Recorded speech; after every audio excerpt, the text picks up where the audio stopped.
All right, we're coming back, guys. We're switching the video back over, but we got it.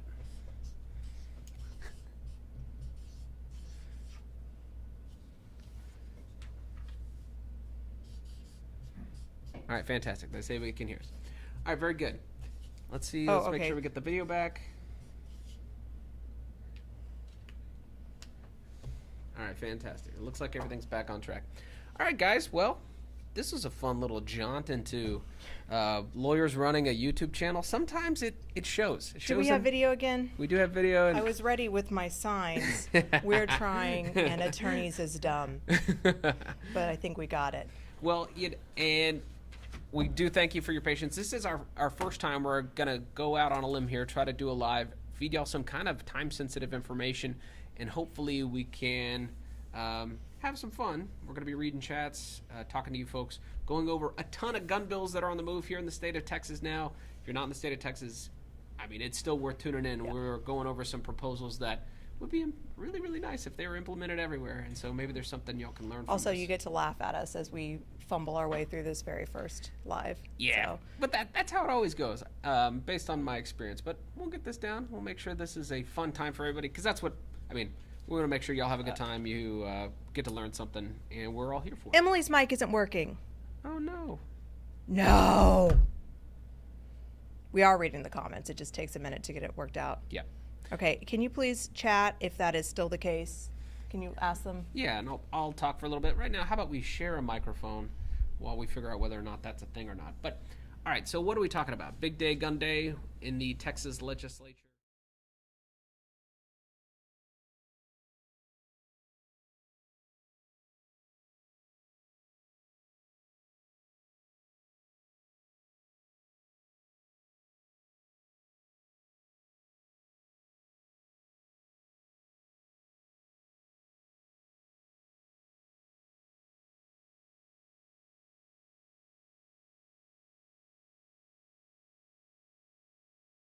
Is we have an all pro gun day, because normally they kind of balance it out a little bit. Yeah, now we're hearing no audio again.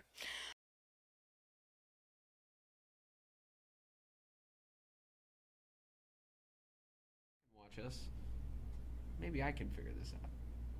But all right, so all pro gun. I hear audio. We're good. All right, it's back. Okay. All right, so back on track. All right. We got crazy gun bill day happening in the Texas legislature. This is on Monday, and this is at 10:45 a.m. in the Homeland Security and Public Safety Committee. And like we said, we have, I think it's 18. What? It's gone again. No, I think it's back. It's gone. I think people are watching this at intermittent times. I'll believe some of the chat. I'm not going to believe all of the chat. But we have, it looks like 18 gun bills that are all going to be heard in one day. How long do we think this hearing is going to last? Well, it starts at 10:45 in the morning. It depends on how many moms are there demanding action. So but not the kind of action that you'd want. No, not the kind of action.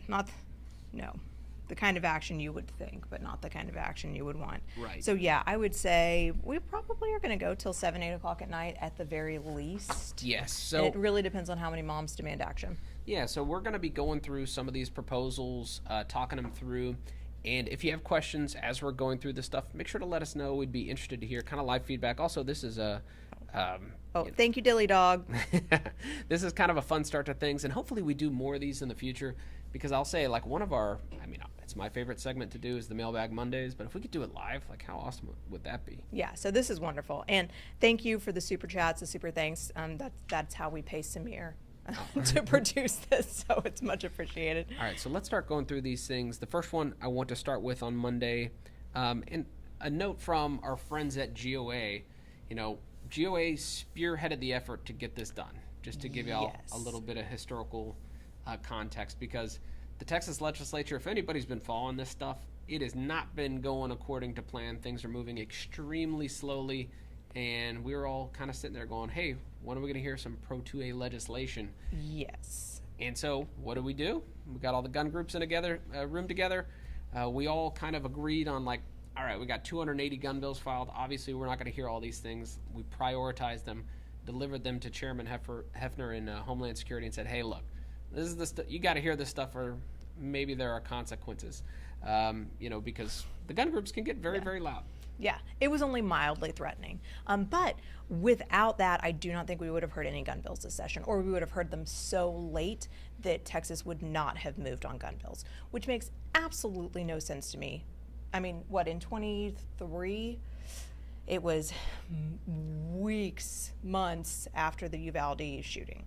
And that was tough because no Republican even wanted to talk about let's expand the gun laws. This year, there was no reason. There was no reason. No, So- but I'll say, I mean, the nice thing about, just to give y'all a little bit of an idea of the difference in what we're dealing with, last session we had a dedicated gun bill, Second Amendment, firearms self-defense committee that heard everything. So it was kind of dedicated. This session, we kind of go back to status quo. It's piled in with a bunch of other issues. And so, yeah, if we didn't hear this stuff, we're going to completely run out of time. The nice thing, though, that dedicated gun bill committee we had last session had a makeup of 5 Republicans. One of them was a little unreliable, and 4 Democrats. And so these things were these votes were on a razor's edge, and it was very possible. And we did see some anti-Second Amendment legislation kind of start to move. The good news is this session, as far as I could tell, the makeup of the committee is 8 Republicans, 3 Democrats, and one of them is a pro-2A Democrat. So if these things get heard, I imagine we're going to see them move out of committee. Let's hope. So, should we start? Yeah. All right, let's go. Oh, thank you, Ken Murphy Photography. Oh, Ken. Ken. Thank you, Ken. Yeah. We know Ken personally now. Ken, you are awesome. Yes. All right. Do you want to start? All right, so we've got HB 259 by Hayes. This is an effort that if you have not undergone this in your state, you should talk to your lawmakers about it. Because what we have is an effort here in Texas to strike the words short barrel firearm, short barrel rifle, from our Texas Penal Code because we got into the situation with stabilizing arm braces in which, because Texas, as does your state probably, because virtually every state has a mirror to the NFA on their books. So if it is illegal under the National Firearms Act to possess an item without a tax stamp, without having jumped through your federal hoops, most states say it's also a separate state crime here if you do that. If you have a machine gun without a tax stamp, we're going to charge you on the state level as well. And so we had the same issue in Texas. And then what happened was, under the Biden administration, we had this arm brace rule in which all of a sudden, all these things that didn't used to be SBRs were in fact overnight SBRs, and the state of Texas was in the unenviable position of enforcing federal gun law essentially because our books were tied to it. So this is going to decouple that from, federal and Texas law, tear them apart, strike it from Texas so that in the future, because the ATF's going to be around, Yeah. there's going to be at some point another Democratic administration, and I think this is going to be back on the table, and we've got to cut it out. Yeah, and I think the lesson for all the other states here is, hey, you cannot have your state law contingent on federal law. No. Because the feds are going to change their minds, they're going to do crazy things, and guess what? Maybe you are inadvertently, or maybe it's purposefully, criminalizing things under state law. All right, the next one we want to talk about was HB... My drinking attorney powers. We talked about this we've already filmed Monday's mailbag video, but you can't really see, I am once again with child. So Emily can't help herself. No drinking episodes coming up, so until at least past the summer. Yeah. All right, the next one we've got a comment here. Audio is a little bit out of sync. We'll work on that. Yes. The next one we have HB 1128. This is by Isaac. This is another short barrel rifle, kind of effort. The difference with this one, though, it basically just changes the definition of short barrel rifle to say, hey, it doesn't include braced pistols. I don't think it's as effective as we really need it to be. No, it is not. It is not. Oh, no, I got the wrong one. This is the county judge's one. Oh, okay. All right. We have another county judges. Isaac one that has to do with handguns. Sorry, We do. We have another. That'll tell you what a problem it was for the state to say we're enforcing federal law. Is that we actually have 2 different ways to skin this cat. That's HB 2882, which would just change the definition of short barrel rifle. That's not as effective. Still good. I like that there are multiple lawmakers who were thinking about this, but again, not as good because I mean, the federal government can come back in and do something else wild. Yeah, so right? sorry for the misnumbering, 2882. The next one is HB 1128. This is by Isaac. This is why I got confused. This relates to allowing election judges to carry in polling places. Now, I think arguably that is the current state of the law. It's a little bit ambiguous, but this clarifies. And the way Texas does it, each polling location has an election judge, and this would just say, hey, guess what, election judge, it's not a crime to carry in this location. Yeah. Good piece of bill. Oh, here, this is great. We have someone commenting, if your audio's out of sync, just restart the video. Oh. Just do that. If y'all are having that problem, just restart your video. You should be okay. Thank you for that. That was 80 Tin Man. All right, HB 1337. This is also by Isaac. So this is, I'd say, a huge push by GOA, and this is automatic reciprocity for the state of Texas. And that's because we don't think folks' rights should end at state lines. Right now, the governor has the authority to negotiate these things with other states. I'm not worried about Greg Abbott, but should we get a future governor, let's take the authority away from the governor. Texas is going to recognize everybody's license or permit to carry, and except for Vermont, they don't have a license. Right. No, sure enough. But that's what we have constitutional carry for. Right. But really, I mean, we do have benefits here to having your license to carry. We let out-of-state folks constitutionally carry here, both openly and concealed, because as of 2021, we're very free. But, I mean, there are extra benefits, right? I mean, having your license it gets you extra notice, it gets you extra signage. I mean, there are lots of reasons why a license in Texas still is beneficial. And so we need to be encouraging people to take advantage of, I mean, coming to our state, bringing their firearms. You make us safer when you bring your firearms in when you're on vacation. So yeah, recognize your license. It just doesn't make sense not to do it. All right, the next one I want to talk about is HB 1794 by Tepper. And this would not just be applying to election judges, but anybody who has a license or permit to carry could carry in a polling place. And I think we're going to see this trend. We're going to be talking about it a little bit more, but the policy of allowing license holders to carry in what would otherwise be prohibited places, I think that's good policy. License holders are extremely law-abiding demographic, and when we hear all these things about blood running in streets and things like that, I mean, it's not license holders. They're committing crime at the rate of 1/5 of Texas peace officers. The license holders are good people, so I think it's good policy. We need to figure out what to do with Wild West pimp style. That was my favorite anti-gun argument, is when constitutional carry was up in 2021, and we were spending lots of time at the legislature trying to get that done. There is a particular anti-gun politician who got up in front of that committee and was like, if you let people constitutional carry, all the pimps are going to be out there carrying like it's the Wild West. It's going to be Wild West pimp style carry. And so we actually bought the domain www.wildwestpimpstyle.com. Yes. And I think it directs to an armed attorney video right now. We need to figure out what to do with it, because it's still a beautiful piece of trollery to me, to my mind. So. All right, next one. You want to cover that one? 2215? I do. I was just looking to see if anyone had any questions for us, but no, we're good. Okay.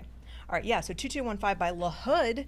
So this is another, we're doing lots of little expansions of carry, which is great, and then we've got some very important bills here, but the little expansions of carry also important because we let people chip away little by little, so we need to be expanding little by little. Yep. So this is relating to the carrying or possession of handgun by certain retired attorneys representing the state. So essentially, if you were a prosecutor and you have retired from that office, you would be able to carry in locations that are generally off limits to the public, which is great. I'm a retired prosecutor. Yeah, I ceased working as a prosecutor. Yeah, I would love to carry literally everywhere, so we'll see where that goes. But, I'm sure there's an argument to be had that every jabroni who once was a prosecutor perhaps doesn't deserve that. But I would never make that argument, because I'm that jabroni. am that jabroni. Yeah, exactly. Next, we have HB 2470. This is by freshman representative Wes Verdell. Great piece of legislation, GOA backed. This is about codifying what is already the law in the state of Texas. We have a federal district court that enjoined the state of Texas from enforcing their prohibition on 18, 19, and 20-year-olds from engaging in Texas constitutional carry or from obtaining their licenses to carry. Now, we have seen some inconsistent enforcement of this.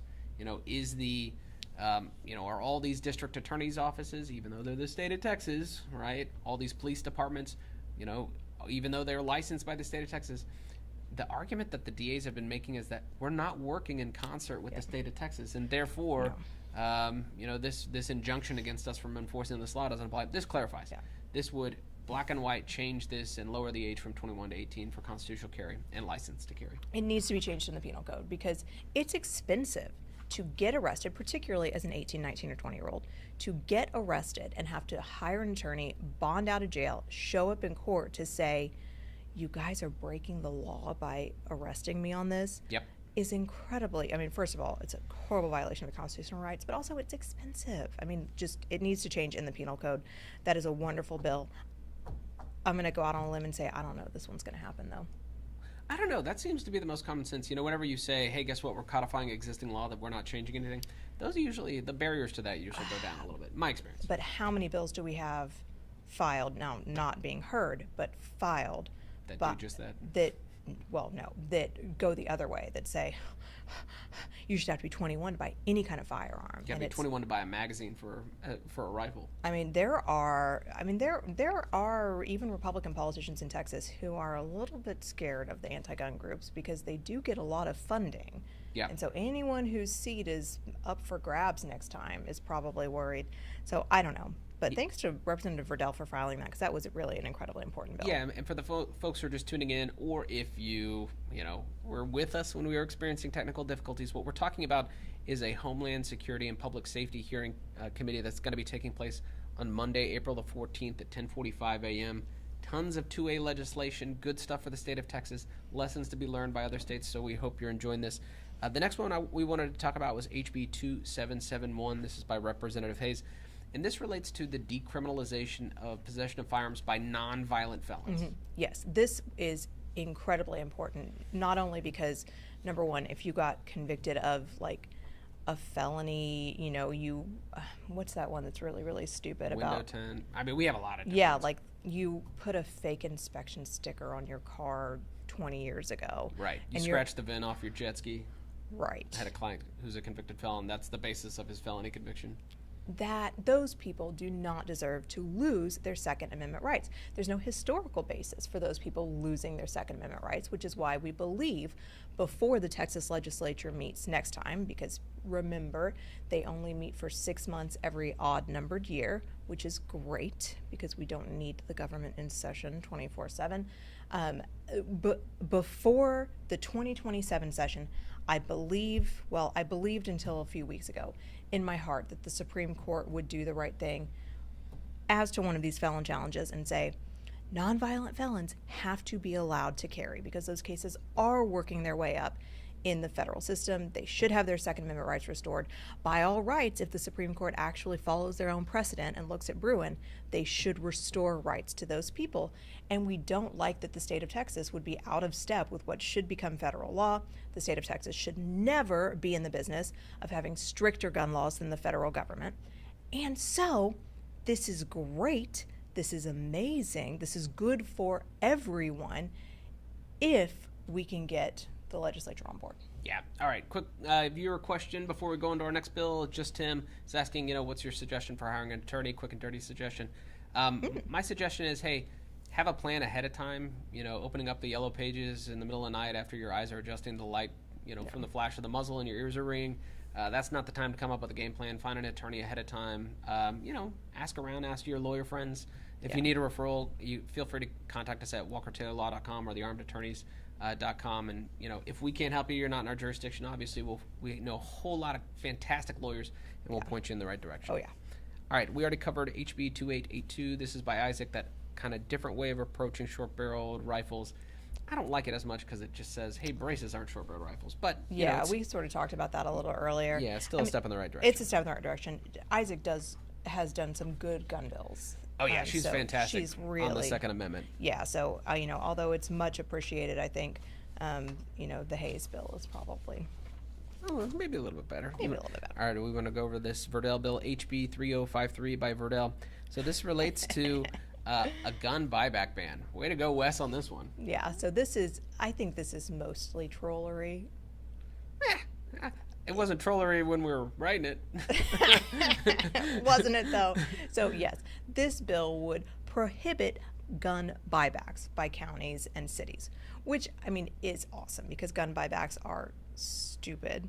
Yeah, they don't make us taxpayer money. They don't safer. They're a waste of taxpayer money. People take advantage of them. Yes, I love it. However, Mr. Hayes, by what legal authority can you tell a county or city they're not allowed to raise funds in the way that they choose? Sure, it's because I said so is the legal term, right?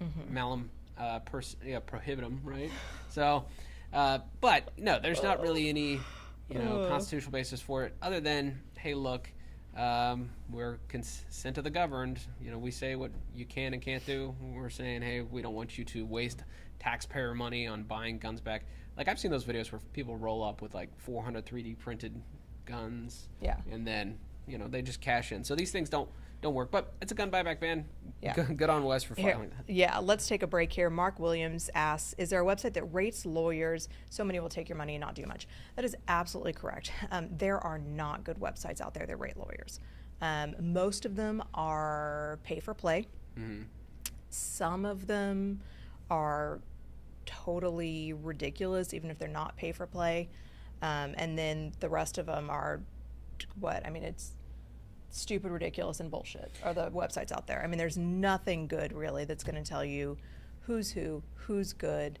Avo is probably the closest. You pay to get boosted on Avo. You do pay to get boosted on I would Avo. say That's avvo.com if you want to go check it out. But I think Super Lawyers actually does a pretty good job, just because the only way you can get into the Super Lawyers category or the Rising Star category is by nominations of other lawyers. You can't buy your way into that one. That is true. But then once you get into Super Lawyers, it's really hard to get out. Yes. So you could develop a crack addiction and stop going to court, and you probably still be a super lawyer for 5 years after you let all your clients wither on the vine. So it really is tough. Asking around is a good, if you know other lawyers, asking around is good. If you know criminals, they know. Yeah, criminals know. Yeah, ask them who's good. They'll tell you. But I would actually say, as silly as it sounds, like Google reviews. Google reviews are a good way. Yeah, if you ask a trusted lawyer, hey, if you were in whatever issue you need, who would you hire? That's probably the best way to do this. Yeah. All right, next one we have. Why don't you go over this one? HB 3428 by Tinderholt. This notice regarding possession of firearms on premises, certain businesses providing an administrative penalty. You got to post your sign. You got to post your sign. So this is the red sign bill, right? Yep. Okay, but I don't even consult my check. Okay, so here we go. In Texas, we used to have red signs and blue signs. So if you were a place that sold alcohol, you were issued one of two signs. And this went to grocery stores, gas stations, restaurants, and bars. So if you just sold alcohol, but you did not sell more than 51% of your gross receipts for the on-site consumption of alcohol, you were a blue sign location. Everything that was not a blue sign location was a red sign location, which was a big red 51% sign that said basically, this is a bar. Blue signs used to say, if you do not have a license to carry, it is a felony to carry into this premises, right? I guess idea being you don't want someone to go rob a gas station. Sure. Okay. Thank you, Joshua Cornelius. So idea, you don't want someone to go and rob a gas station. You want to increase the penalty, although robbery is already a crime. I'm not a fan of triple criminalizing things, but here we go. But if you ever carry into a bar, unless you are the owner or the manager, the person in charge of the premises of the bar, you are going to be hit with a felony. Blue signs, totally nonsense now. They mean nothing after constitutional carry. They've all been repealed.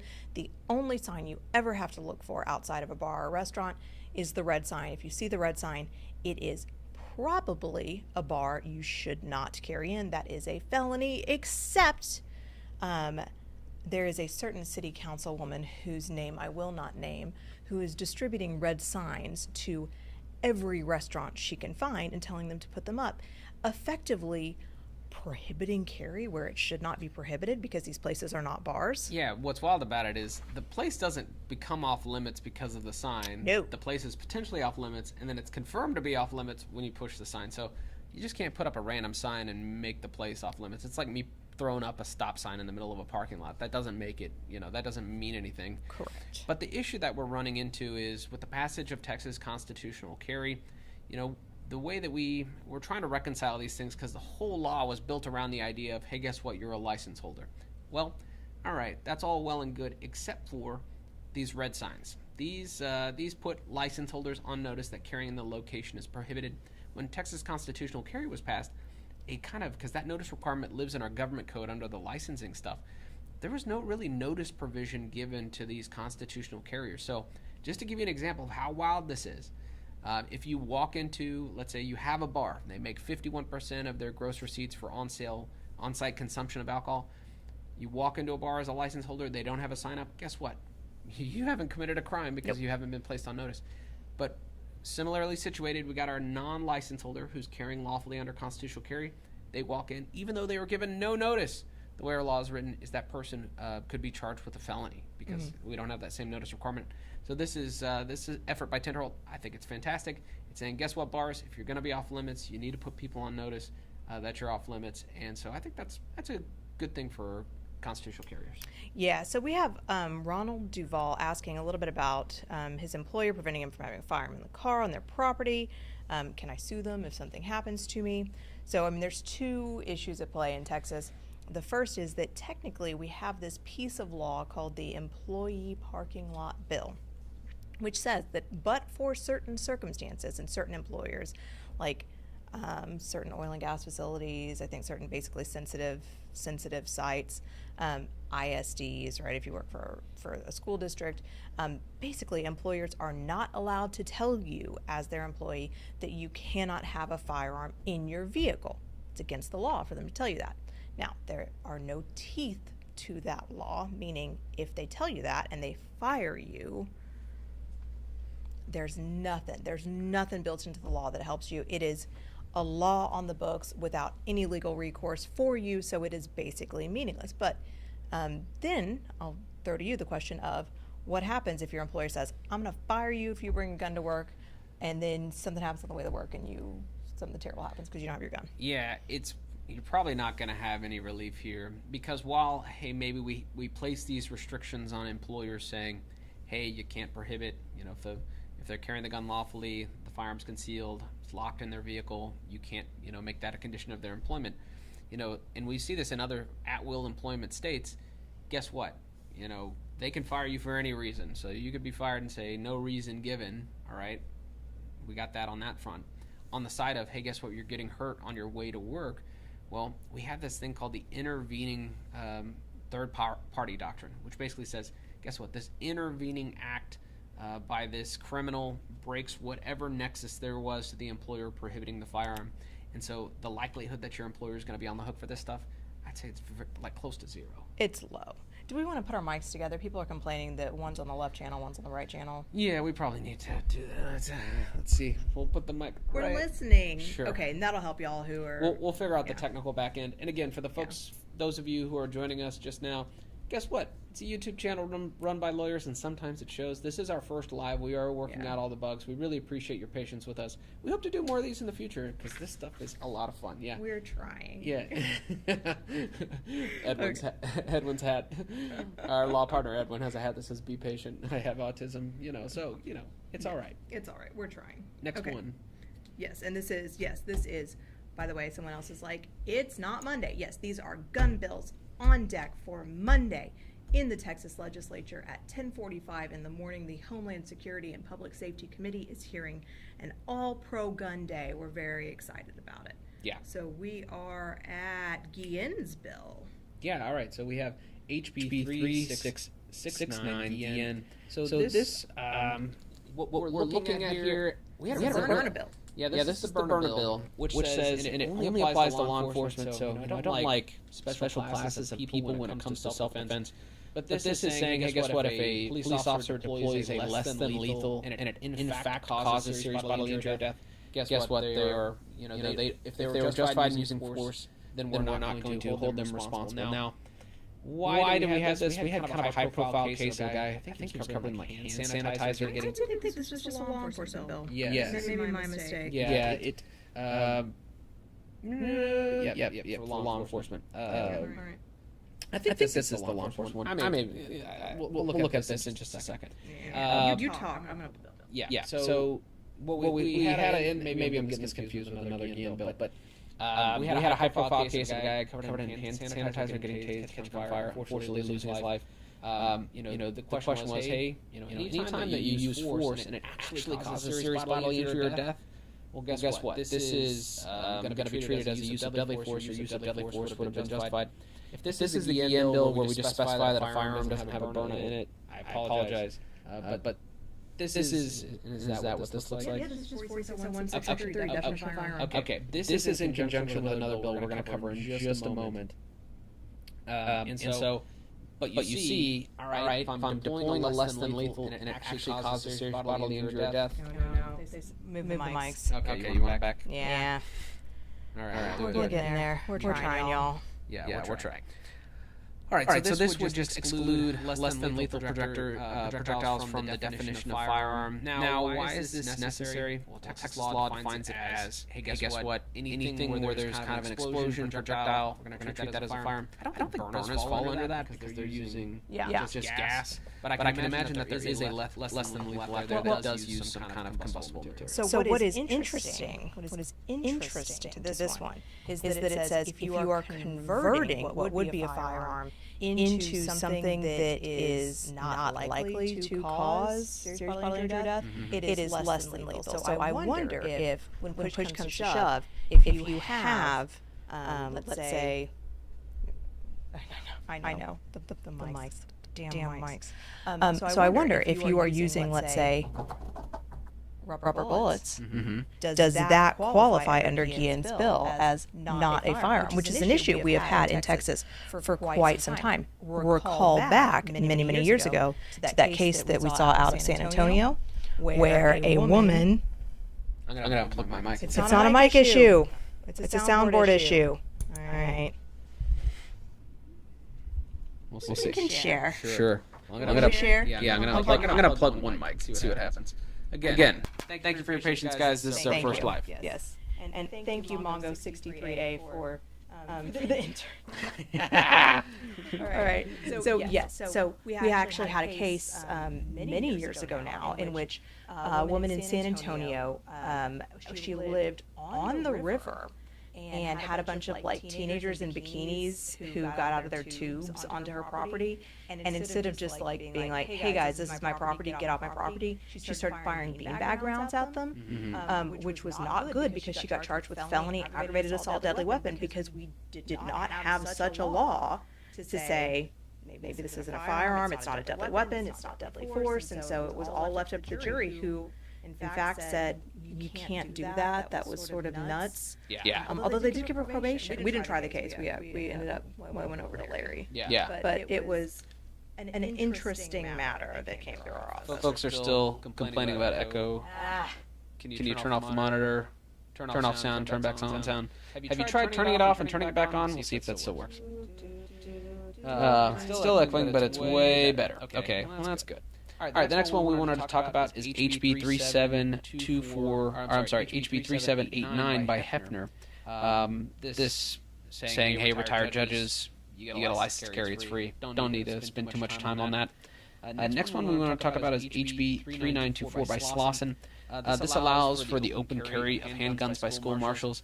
I don't know that this is a huge issue that we're running into, but it's been filed three times in a row, and so there must be something going on. Yeah. All right. Next one we have is HB 4201 by Schatzline. This is probably my favorite one. Yeah. Sorry, we're losing people because of the mics. We'll get through this fast, and next time hopefully we'll have this worked out for you guys. Okay, this is. Oh, yes. So this is Richard's No Gun-Free Zones bill. I love that. No more gun-free zones, but just for license holders, if I recall correctly. It's a step in the right direction. It's a step in the right direction. So if you have a license in the state of Texas, or a recognized out-of-state license, Right. this bill would allow you to carry anywhere, not federal facilities. No. You would be exempted from all other 4603 locations, I believe. Yeah. All other? 4603 locations. Wonderful. All right, guys, we're going to take this opportunity and wrap it up. I want to thank y'all if you hung in there with us. This is our first one of these. We got a lot to learn. We will work out all the bugs, be back with you. And definitely enjoy chatting with y'all live. That's a lot of fun. Yeah, it is. Thank you for watching with us. And maybe even next Friday, we'll try another live again. We'll see. Yep, sounds good. Hopefully better next time. Better next time. But until then, we hope you enjoyed this discussion. If you did, consider subscribing, hitting that like button, and help us fight the anti-2A algorithm by sharing this video. And thanks again, y'all. See you Monday for Monday Mailbag at our normal time. All right. Until then, wear the armed attorneys.